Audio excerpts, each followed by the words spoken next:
Welcome to Health Matters. I'm your host, Kareem Amiri. With May being Mental Health Month, today we're going to discuss mental health as it continues to be one of the most pressing health needs facing individuals and families today, especially for adolescents and young people. Today, to discuss this very important topic, we're joined by a veteran of the podcast, Dr. Matt Stanley, Senior Medical Director of Behavioral Health at Wellmark. Dr. Stanley, thank you so much for joining us today. Well, thanks for having me, Kareem. Always a pleasure to see you and to get a chance to talk about what we're doing here at Wellmark with mental health and all the concerns as you said, this is affecting everyone. It definitely does. So today we're planning to give some insight on what Wellmark is seeing when it comes to mental health needs, the resources that we already have available for members, and how we're expanding access for care. So we're going to try and touch upon all those for those listening.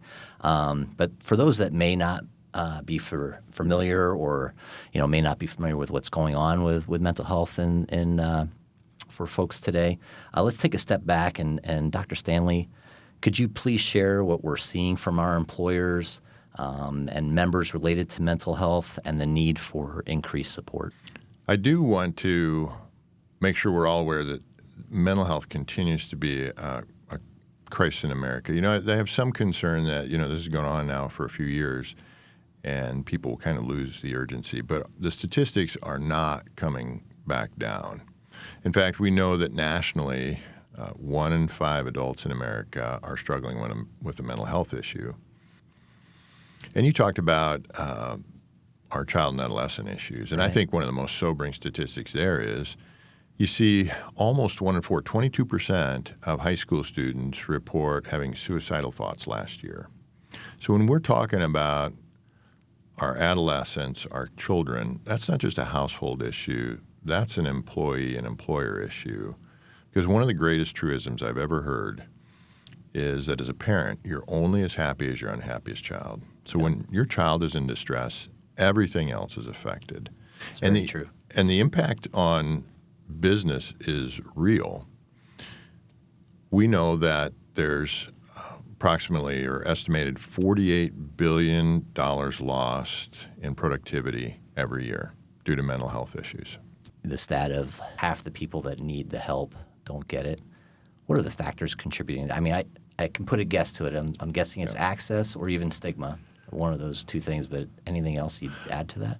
Well, I think you're absolutely correct. I think it's multifactorial. So I had, a 30-year clinical career, and stigma has improved. It has not stopped.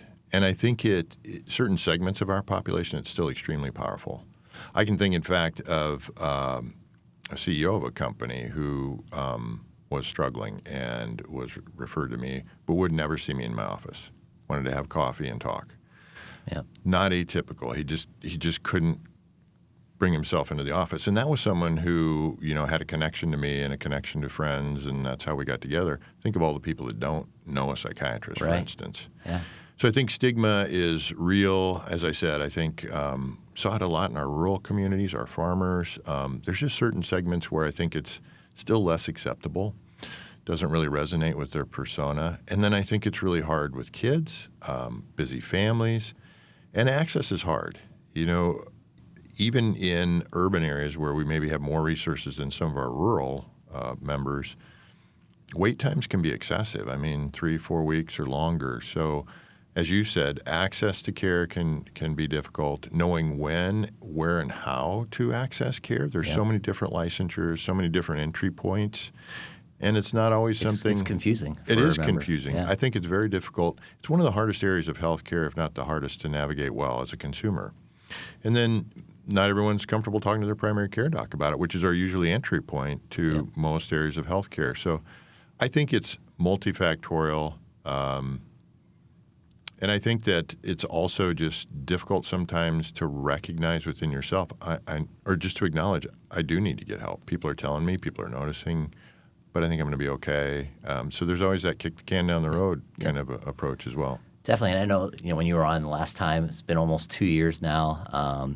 We were just launching some resources that can help towards, the access, the stigma that you were talking about. And if you wouldn't mind just talking a little bit about those, and for those employers that are trying to support their members, remind us what those resources are, and what's already available for Wellmark members today. Yeah, I'd love to. So as you recall, in May of 2024, we launched our comprehensive behavioral health program.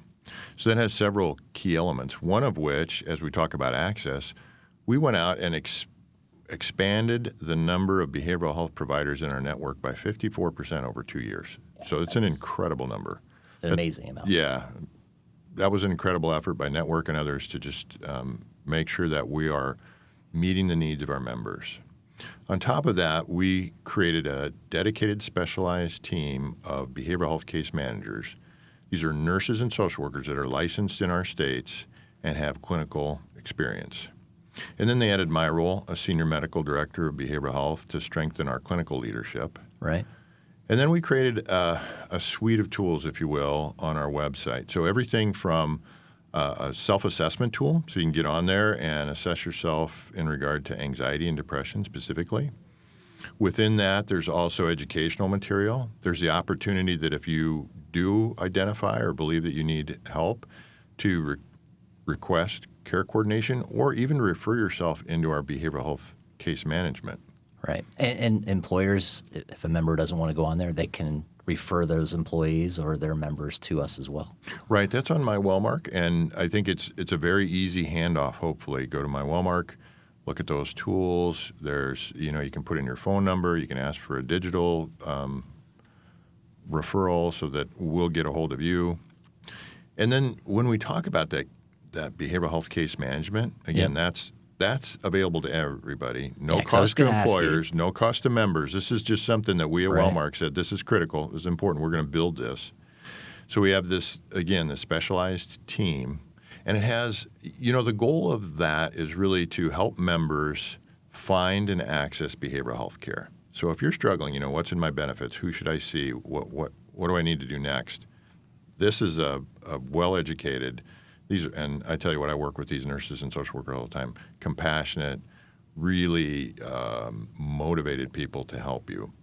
So, and that case management, from an employer standpoint, also reduces things like duplicate services and, medically unnecessary services, but it helps the member experience. So they're much more easily connected to the care they need. It helps to coordinate care among providers, which is also can be an issue when sometimes you're seeing behavioral health outside of your normal health care group. Or sometimes if you're coming out of an inpatient stay and helping to coordinate to go, what's the next step? Yeah, transitions are, it's so again, throughout my whole career, I've seen that as a potential pitfall. Transitions of care is where sometimes the care gets dropped or lost or kind of incorrectly followed. So all of those things improve. I think the bottom line there is it's a better member experience and it's a more efficient use of benefits. So kind of all boats rise on that. Right. We're talking about that team. We talked about stigma before, and I think actually we're seeing, that individuals are looking for that support, and that the stigma is declining over time. Right. But what types of care or needs are still what are those gaps that are still there that we're still seeing? Yeah, as I said, we've focused a great deal on access because we do think that's really been highlighted nationally as we need more providers. It's a slow pipeline to create more providers, especially if you're talking about psychiatry, psychologists. Those are extended educational patterns. So the other thing we recognize, though, is, our footprint, Wellmark, Iowa and South Dakota, a lot of rural folks, right? Yep. And certain programs are really only available in larger academic, maybe, or urban areas. So we've looked at some specific areas. For instance, there's a level of care called intense outpatient. It is typically described by 9 or more hours of group and individual therapy. It's meant to be a step below hospital. It's something you can do from home and, in fact, potentially continue to do your job or go to school. Yep. Obviously, that's only in highly populated areas where you can pull in enough people to do a group and maintain this. We've gone out and found a virtual product that can do this for children, 14 and above, adults. They also have expanded to substance use disorder, so they have specific. So these are curated groups. Think of, because it's a national reach, they can pull people in with similar age, whatever the demographic is, Right. rural, whatever your stressors are, kind of pull them together. So the group is supportive, and I can tell you in group dynamics, it's really important to have people you can relate to and that kind of understand what you're going through.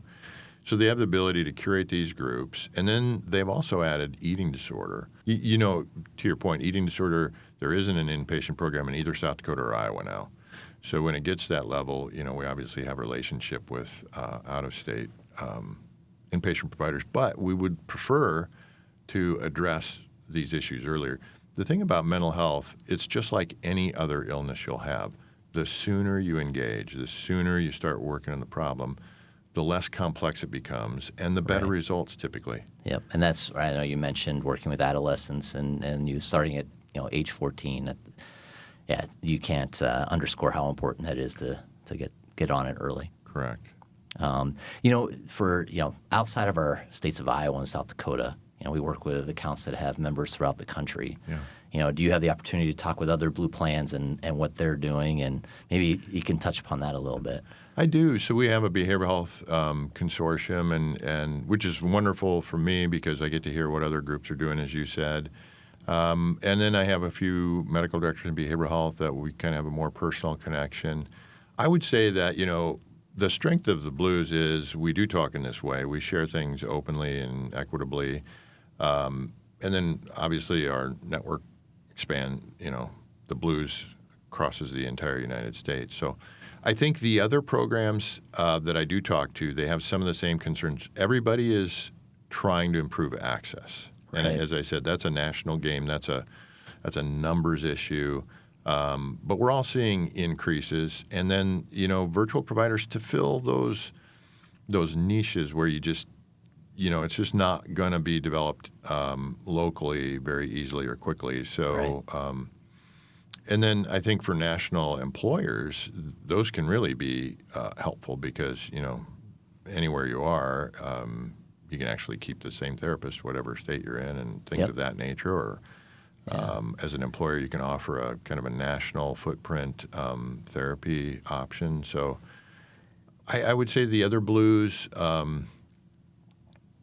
are keeping pace with us.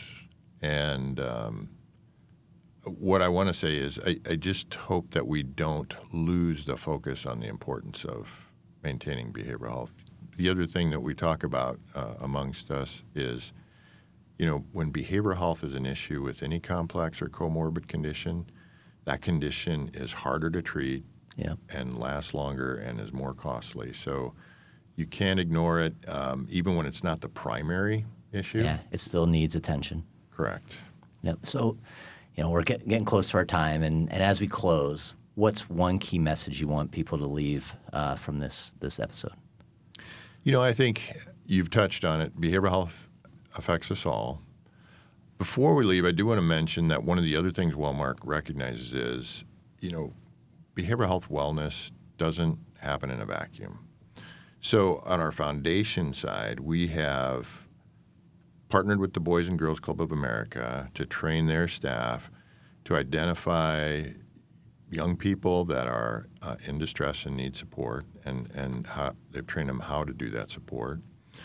We have worked with communities that have had natural disasters here in the state of Iowa to restore their safe and supportive learning environments.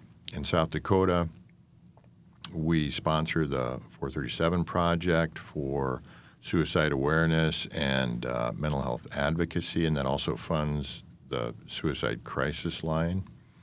And then more recently, our foundation is establishing funds so that some of our rural schools can access dollars to provide therapy for their students. So the reason I bring that up is I think we recognize at Wellmark that it's going to take an effort across multiple areas, expanding access, providing specialized clinical support, and then investing in our communities, because mental health affects every person, every family, every workforce. Well said. Well said. And it makes me proud to be an employee here, that just being a part to try and do that for our communities. Agree. I'm very proud of where we are, and look forward to us continuing to take on this challenge. Thank you for tuning in to this episode of Health Matters. We hope you found the information valuable and insightful. And if you enjoyed the discussion, please subscribe to Wellmark's YouTube channel. So thanks again, and we hope to see you next time.